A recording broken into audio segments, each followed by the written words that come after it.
शास्त्री जी ने प्रिया को आगे का किस्सा सुनाना शुरू किया। होली का दिन था। कृष्ण कब से राधा को ढूंढ रहे थे। उन्होंने हर किसी से राधा के बारे में पूछा, मगर किसी को भी राधा के बारे में कुछ भी ज्ञात नहीं था। फिर कृष्ण राधा को ढूंढते हुए यमुना नदी के किनारे जा पहुंचे। वहीं कदम के एक पेड़ के नीचे बैठी राधा रो रही थी। कृष्ण ने उन्हें वहां देखते ही उन पर बहुत सारा गुलाल डालकर कहा, क्या सोचा था तुमने राधा कि यहां छिप जाओगी? तो मैं तुम्हें ढूंढ नहीं पाऊंगा। इस पूरी कायनात में कोई भी ऐसा स्थान नहीं है जहां तुम जाकर मुझसे छिप सको। मैं तो तुमसे एक क्षण को भी दूर नहीं होना चाहती कृष्ण, मगर फिर भी हमें 100 वर्षों के लिए एक दूसरे से जुदा होना पड़ेगा। ये कहकर राधा रोने लगी। उन्हें इस बात पर अचानक से भावुक हुआ देखकर कृष्ण ने उनका हाथ अपने हाथों में लेकर कहा, क्या हुआ राधा? इस बात पर अभी क्यों उदास हो रही हो? बाबा ने मेरा विवाह अभिमन्यु से तय कर दिया है।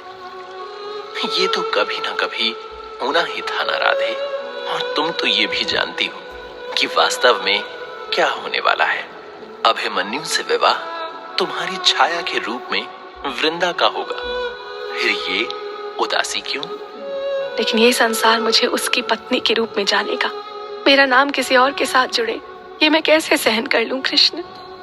तुम इस बात की चिंता मत करो राधा। तुम्हारा नाम हमेशा मुझसे पहले और मेरे साथ पुकारा जाएगा।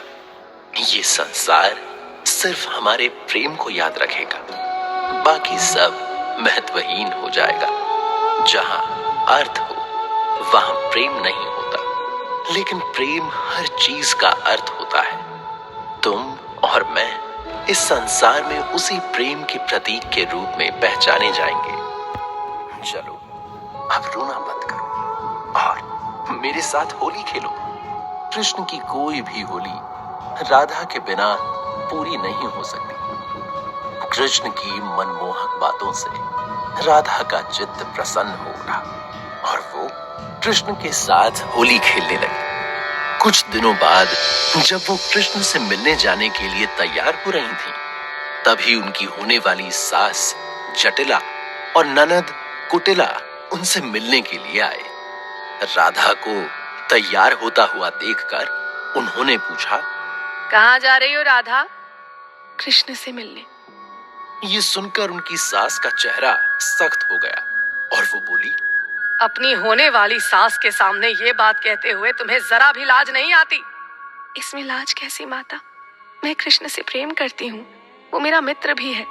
पहले की बात और थी, अब तुम हमारे घर की बहू बनने वाली हो, इसलिए आज से तुम्हारा कृष्ण से मिलने जाना बंद। मैं जाऊंगी, राधा को कृष्ण से मिलने से कोई नहीं रोक सकता।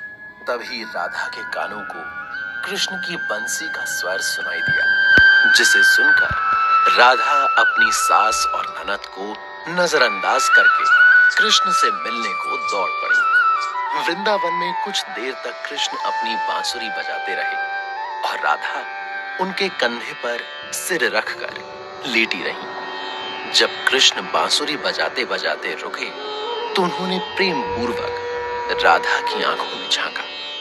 राधा भी उनकी आंखों के सम्मोहन में बंधी उसी गहराई के साथ उनकी आंखों में ताकती रही। कुछ खामोश क्षणों के बह जाने के पश्चात कृष्ण राधा से बोले, मुझसे मिलने आते हुए तुम्हें समाज का भय नहीं लगता राधा? मैं तुमसे प्रेम करती हूँ कृष्ण, फिर भय किस बात का? प्रेम हर भय को मिटा देता है। ये संसार तो सदैव बातें बनाता आया है और बनाता रहेगा, उनको हृदय पर क्या लगाना? तुम भी अजीब हो राधा। कभी तुम मामूली सी बात पर अश्रु बहाने लगती हो, तो कभी बड़ी बड़ी बातों से तुम्हें फर्क नहीं पड़ता। राधा को फर्क सिर्फ कृष्ण के ना होने पर पड़ता है। थोड़े ही समय में राधा और कृष्ण के इस तरह निरंतर मिलते रहने से गांव की स्त्रियां राधा के चरित्र को लेकर तरह तरह की बातें करने लगी।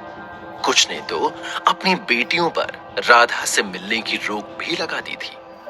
ये सब आज भड़काने का काम कोई और नहीं, राधा की होने वाली सास और ननद कर रही थी। राधा ये सब देखकर सुनकर कुछ नहीं कर पाती थी। एक दिन उन्हें उदास देखकर कृष्ण ने पूछा, राधा, तुमने ही तो कहा था कि तुम्हें लोगों की बातों से फर्क नहीं पड़ता, फिर क्यों उदास हो तुम? उनकी बातें बनाने से मैं तुमसे मिलना नहीं छोड़ूंगी कृष्ण, लेकिन उनके मेरे चरित्र पर प्रश्न करने पर मुझे पीड़ा होती है।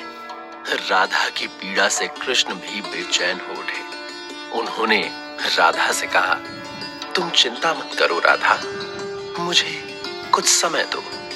मैं कुछ ऐसा करूंगा जिसके पश्चात किसी के मन में भी तुम्हारी पवित्रता को लेकर कोई प्रश्न नहीं बचेगा। लोगों का मुंह बंद करवाने के लिए कृष्ण ने एक खेल रचा। एक दिन गोपा और गोपियों के संग खेलते खेलते कृष्ण अचानक से गिरकर बेहोश हो गए। गिरने की आवाज सुनकर यशोदा भागती हुई आई। क्या हुआ मेरे पुत्र को? हाँ, उठो कान्हा, आंखें खोलो। कृष्ण का एक सखा बोला, पता नहीं मैया, खेलते खेलते अचानक से गिर गया और गिरते ही तुरंत बेहोश हो गया। कुछ ही देर में वहां नंद बाबा और सभी गांव वाले भी इकट्ठा हो गए। वैद्य जी को बुलाया गया, मगर उन्हें कृष्ण का रोग समझ नहीं आया। फिर गांव भर से मुनादी करवाई गई। सुनो सुनो सुनो, मुखिया जी का पुत्र कान्हा खेलते खेलते गिरकर बेहोश हो गया। वैद्य जी को भी उसके रोग का कारण समझ नहीं आ रहा। जो भी कान्हा का उपचार करेगा उसे मुखिया जी की तरफ से बहुत सारा इनाम दिया जाएगा। कुछ ही समय में कृष्ण की बीमारी का समाचार आग की तरह आसपास के गांव तक पहुंच गया। एक दिन एक युवक नंद बाबा के पास आया और बोला, मैं भी एक वैद्य हूँ। मैंने आपके पुत्र की बीमारी के बारे में सुना तो उसका निरीक्षण करने चला आया। शायद मैं उसका उपचार कर सकूं। ये सुनकर नंद बाबा तुरंत उसे कृष्ण के पास ले गए। यशोदा ने जब इस युवा वैद्य जी को देखा तो उन्हें ऐसा लगा जैसे कि वो अपने कान्हा को ही देख रही हैं। मगर फिर उन्होंने इसे अपना वहम समझकर अपने मन से निकाल दिया और उससे बोली, वैद्य जी, मेरे पुत्र को ठीक कर दीजिए। आप जो मांगेंगे मैं आपको दूंगी। मैं आपके पुत्र को देखते ही उसका रोग समझ गया। मैं इसका उपचार कर सकता हूँ, मगर आपको वही करना होगा जो मैं कहूँगा। इतना सुनते ही नंद बाबा और यशोदा को उम्मीद की किरण दिखाई देने लगी। उन्होंने हाथ जोड़कर वैद्य से कहा कि जैसा वो कहेंगे वो वैसा ही करेंगे। तब वैद्य जी ने उन्हें एक उपाय बताया। मुझे एक मटकी यमुना का जल चाहिए, मगर ये जल सिर्फ एक पवित्र स्त्री ही भरकर ला सकती है। इतना आसान सा उपाय सुनकर यशोदा प्रसन्न हो गई। मैं अभी मंगवाती हूँ वैद्य जी। तनिक रुकिए तो मैया, जल मेरे तरीके से भरकर लाना होगा। क्या है आपका तरीका? वैद्य जी ने कृष्ण के बालों को काटकर कुछ मंत्र पढ़कर एक रस्सी बनाई और उसे ले जाकर यमुना नदी के दोनों किनारों पर स्थित पेड़ों से बांध दिया। इस रस्सी की ऊंचाई यमुना से एक हाथ ऊपर ही थी। और फिर उन्होंने यशोदा से कहा, मैया, जल भरने के लिए जो भी पवित्र स्त्री जाए उसे इसी पर चलकर जाना और आना होगा। ये असंभव है वैद्य जी। आप नहीं जानती मैया कि एक पवित्र स्त्री क्या क्या कर सकती है। जब इस कार्य के लिए कोई स्त्री आगे नहीं आई तो यशोदा खुद मटकी उठाकर जाने लगी। मगर वैद्य जी ने उन्हें ये कहकर रोक दिया कि घर का कोई भी सदस्य ये कार्य नहीं कर सकता। नंद बाबा के घर के बाहर लोगों की भीड़ जमा हो गई। राधा की होने वाली सास जटिला और उसकी नंद कुटिला भी उनमें मौजूद थी। उन्हें अपने चरित्र पर बड़ा गर्व था। इनाम के लालच में उन्होंने आगे आकर कहा, हम ये चुनौती करेंगे क्योंकि हमने आज तक ऐसा कार्य नहीं किया जो एक स्त्री की गरिमा को नष्ट कर दे। सबसे पहले मटकी लेकर कुटिला गई, लेकिन जैसे ही उसने अपना पहला कदम रस्सी पर रखा, रस्सी टूट गई और वो यमुना में जा गिरी, जिसे कुछ लोगों ने नदी में कूदकर बचाया। उसके बाद जटिला मटकी लेकर गई, लेकिन उसका हाल भी अपनी पुत्री के जैसा ही हुआ। ये देखकर यशोदा रोने लगी। तभी राधा वहां आई और यशोदा से बोली, आप क्यों रो रही हैं मैया? मेरे होते हुए कृष्ण को कुछ नहीं हो सकता। मैं जल भर कर लाऊंगी कृष्ण के लिए। राधा जल की मटकी लेकर रस्सी पर चढ़ी और आसानी से उस पर चलकर इस पार आ गई। ये देखकर उसके चरित्र पर प्रश्न चिन्ह लगाने वालों के मुंह पर ताले पड़ गए और राधा के नाम के नारे पूरे गांव में गूंज उठे। राधा ने सभी को शांत करते हुए कहा, आज मैं आप सबसे कुछ कहना चाहती हूँ। प्रेम से अधिक पवित्र कोई और बंधन नहीं होता। प्रेम हर पाप धो देता है। प्रेम हर बुराई पर विजय पा लेता है। प्रेम भक्ति है। प्रेम शक्ति है। प्रेम मिलन है। प्रेम विरह भी है। प्रेम कान्हा की बांसुरी का सुर है। प्रेम सुबह की ओस है। प्रेम जल है। प्रेम आकाश है। प्रेम मैं हूँ। प्रेम आप हैं। प्रेम हम सब में है। फिर ये प्रेम अनैतिक कैसे हो सकता है? मैं कृष्ण से प्रेम करती हूँ, मगर ये भली भांति जानती हूँ कि मैं और वो इस जन्म में एक नहीं हो सकते। तो क्या सिर्फ इस कारण मैं उससे प्रेम करना छोड़ दूं? प्रेम पाना नहीं, प्रेम जीना है, और मुझसे मेरा यह हक कोई नहीं छीन सकता।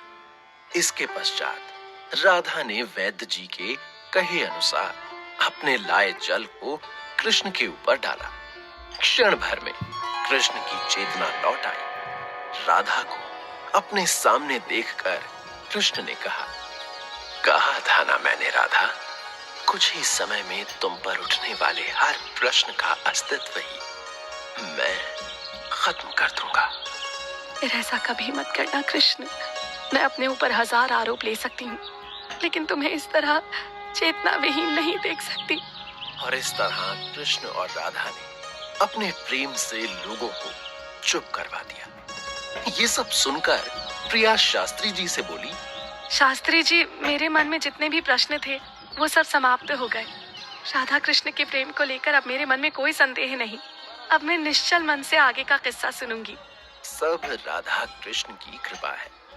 क्या आप जानती हैं, राधा रानी आजीवन किशोरी ही रही। अच्छा, वो कैसे? एक अष्टावक्र नाम के ऋषि थे। उनके शरीर के 8 अंग जन्म से ही टेढ़े थे, इसलिए उनका नाम अष्टावक्र पड़ा था। वैसे तो वो बहुत विद्वान थे, लेकिन अगर कोई भी उनको देखकर हंस पड़ता था तो वो उसे श्राप दे देते थे। एक बार वो विहार करते हुए बरसाना पहुंचे। राधा भी उनसे मिली। उन्हें देखते ही राधा के होठों पर अनायास ही मुस्कुराहट तैर गई। ऋषि अष्टावक्र को लगा कि राधा उनके कुरूप शरीर पर हंसकर उनका अपमान कर रही है, इसलिए क्रोधित होकर उन्होंने राधा को श्राप देने के लिए अपने कमंडल से जल अपनी अंजुलि में लिया, और फिर जैसे ही वो श्राप देने लगे, कृष्ण वहां पर आ गए और उनसे बोले, ठहरिए ऋषिवर, अपना श्राप देने से पहले राधा से जान तो लीजिए कि वो आप पर क्यों हंस रही थी। ऋषि अष्टावक्र ने कृष्ण से कहा, मुझ पर लोग सिर्फ मेरी कुरूपता पर ही हंसते हैं। इस बार राधा ने बीच में बोलते हुए कहा, नहीं ऋषिवर, मैं आपके बाहरी शरीर पर नहीं हंस रही थी। मुझे तो आपको देखकर आपके हृदय में बसे परमात्मा के दर्शन हो रहे थे। उनके दर्शन पाकर मेरी प्रसन्नता मेरे चेहरे पर छलक आई। राधा की बात सुनकर ऋषि अष्टावक्र का गुस्सा ठंडा हो गया। वो बोले, मैंने श्राप देने के लिए अपने कमंडल से अपनी अंजुलि में पानी भरा था, इसलिए ये श्राप मुझे तुम्हें देना ही होगा। तुम आजीवन किशोरी ही रहोगी। अब ये श्राप है या वरदान, इसका निर्णय तुम करो। इसलिए राधा को कृष्ण की लाडली किशोरी भी कहा जाता है। चलिए अब मैं आपको राधा के जीवन के सबसे दर्दनाक मोड़ के बारे में बताता हूँ।